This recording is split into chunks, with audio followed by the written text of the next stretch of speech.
Rebecca is with me. We're going to talk about a more serious issue. It is the ongoing debate about pipelines and energy, green energy and oil in Canada. And Bruce Hyer of the Green Party joins us as well from Ottawa. Bruce Hyer, welcome.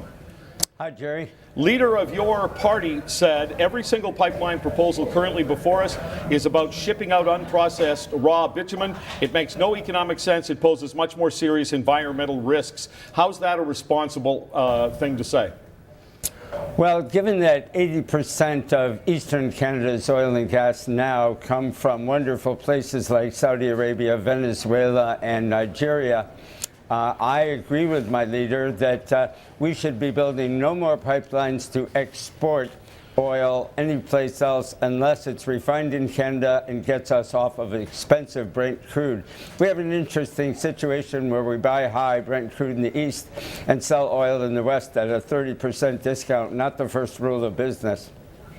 The big question, of course, is whether or not she supports the idea of having a pipeline that currently already exists and just allowing for bitumen oil to be pumped through this almost completely existing pipeline for the sake of a nation-building exercise where it will be refined here in Canada. Well, most of it's not going to be refined here in Canada, to correct you. And there are three reasons why this is a really bad idea. It's a 47-year-old leaky single-wall pipeline. Dilbit shouldn't be shipped through pipelines because it's heavier than water, and when there's a spill, it's very hard to clean up, as we saw in Kalamazoo. And the whole export question, as I've already said, it should be for domestic use. All right, so is the Green Party solidly behind the idea of building oil refineries in Canada? Very much so. We even passed a resolution this past summer at our annual convention saying that we'd very definitely support refining our oil here in Canada for domestic use first before we consider any increase in exports. All right, but we're not going to have a refinery on every block, so would you then be okay with pipelines from the supply to the refinery? I personally would be. I'm not going to speak for the party on that one, but we're the only party that allows me to speak for me and my constituents, so I'll just speak for me. I was the first MP to propose a west-to-east pipeline several years ago. At that time, the three main parties laughed at me. As you know, they now support the Trans-Canada proposal. I would like to see a double wall pipeline with sensors in between that's pretty much spill proof. I'd like to see no dilbit. We need to pre-process it somewhere west to make sure that it's a less dangerous material to be transporting. And as I've already said, not one drop for export until we've met all of Canada's energy needs and energy security needs. Do you have any agreement or interest in your proposal from anybody? Have you brought this forward to any associations or anyone in the industry? Yes, there is interest in it, for sure, but sometimes we have to say no to one option before we seriously consider the alternatives. I found it fascinating today. I wore my blue shirt and my blue tie in honor of the fact that Preston Manning seems to be leader of the opposition now and has come out strongly in terms of pricing carbon as a way to reduce our need of our use of carbon and protect our environment. Well, what do you want to do? Do you want to build a refinery and use the oil that we have, or do you want to try and price oil out of existence? Which one is it?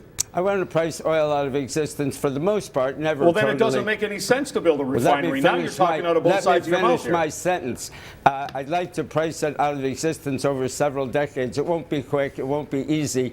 As this report the Clean Energy Task Force just showed, we are investing more in clean energy now in Canada than we are in oil. Did you know that for the last couple of years, we've had more jobs in the renewable energy sector than we have in the oil sands? Well, actually, I asked the authors of the report specifically what was the breakdown of jobs, and they indicated that the breakdown of jobs is something that they didn't do. So, for example, of the almost 24,000 jobs in 2013 that they're claiming, how many of their jobs are in hydroelectric power? They couldn't tell me. However, hydroelectric has been around for the past 150 years. When it comes to wind and solar, solar, for example, we don't know how many jobs, but since 2009, there have only been 2,200 jobs created, and that's essentially the trend of wind and solar in Canada. So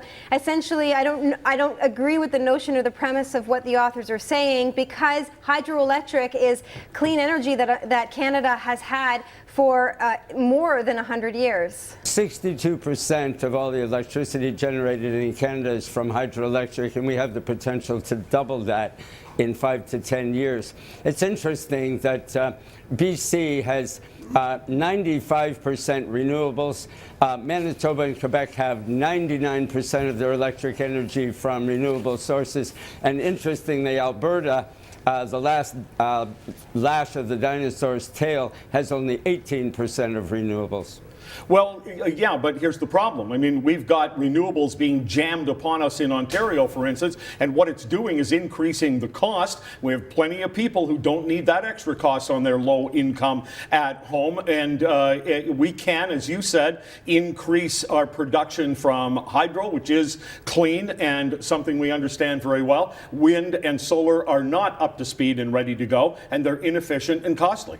There's certainly not any one source that's going to meet any of our energy needs in the future, but it's quite clear. Well, for example, 4 out of 5 of the biggest investors in clean energy, renewable energy in Canada, Manulife is the only Canadian major investor here in clean energy. The other 4 are from places like Germany, Japan, and Holland. Other countries, the US and China, are leading the way with investments in clean energy. They are the biggest polluters, but they're also moving at the fastest speed to realize that we have to shift. The big investors in things like solar and wind are the taxpayers, because it doesn't make any sense business-wise. It's too expensive. It was a pretty high feed-in tariff at the beginning. It's being scaled down pretty rapidly, but it's actually a fairly tiny percentage of the cost. The real cost of electricity in Ontario is bad bureaucracy, and especially nuclear power.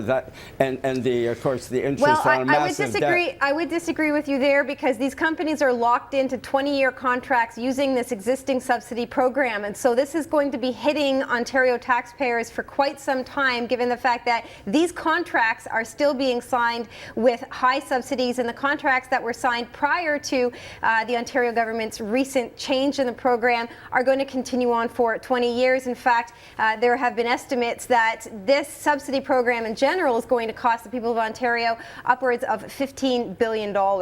Compared to the overall energy cost, that's actually not a lot. If you look at the really detailed numbers, you'll see that those feed-in tariffs are a tiny percentage of the overall cost in Ontario. And I'll reiterate the fact that the real costs in Ontario are mismanagement and nuclear power plants. Well, we're paying 20% more, I believe. Isn't that right, Rebecca? 20% more to have those turbines turning. And by the way, nobody wants those turbines except the people who own them. The people who have to sit next to them don't want them. They're having them jammed on themselves by a government that pays no attention whatsoever to the needs, desires, and wants of the communities. Well, I think anybody with a forward vision sees that over the next 5, 10, 20 years, we need to reduce our dependency on fossil fuels and CO2 generation, and that we need to increase them in a variety of sustainable resource sources. It won't be a magic bullet. There's no one. It will be a magic shotgun. We can't make crude arguments about expensive small amounts of solar and wind now, and where we really need to go, which is a wide diversity of energy sources across Canada. Other provinces are starting to figure it out. As I said, Quebec, Manitoba, and BC have been on the right path for quite a while, and eventually Ontario will figure it out as well. I found it interesting that Premier Wynne is already backing away, as your newscast just showed, from the idea of a pipeline across Ontario. Well, what just doesn't make sense to me is that if the authors of this report just wanted to show the growing rate of jobs in the clean energy sector in Canada, why they had to compare it specifically to the oil sands, because what the connotation is that this is a negative connotation to the oil sands, when I think it's not apples to apples. This is a completely apples to oranges argument. The fact of the matter is that there were more jobs created in the last couple of years in the renewable sector than were in the oil sands. It's as simple as that. So the oil sands remain important. It's an important source of oil and revenue to Canada. But in the longer term, we clearly have to shift. We will shift. It's just a matter of whether we'll be dragged into it kicking and screaming or do it in a proactive, intelligent way. Yeah, but the jobs in the oil sands are to get oil out that we can use. The jobs oftentimes in green energy are politically motivated for, as we've been talking about here, inefficiency. And while you started out nicely with saying you would build a refinery, clearly the Green Party still believes in inefficiency. Well, if you choose to believe that, so be it. But for us to continue to export raw crude with little value added and a 30% discount to the West and to the far West in China makes absolutely no sense at all. We're talking Canadian jobs that we need here. We need the refining here, and we need new renewable sources of energy to be developed that will actually have far, far more jobs. Bruce Hyer, thanks very much. Oh, you're welcome. Rebecca, thank you. Thank you.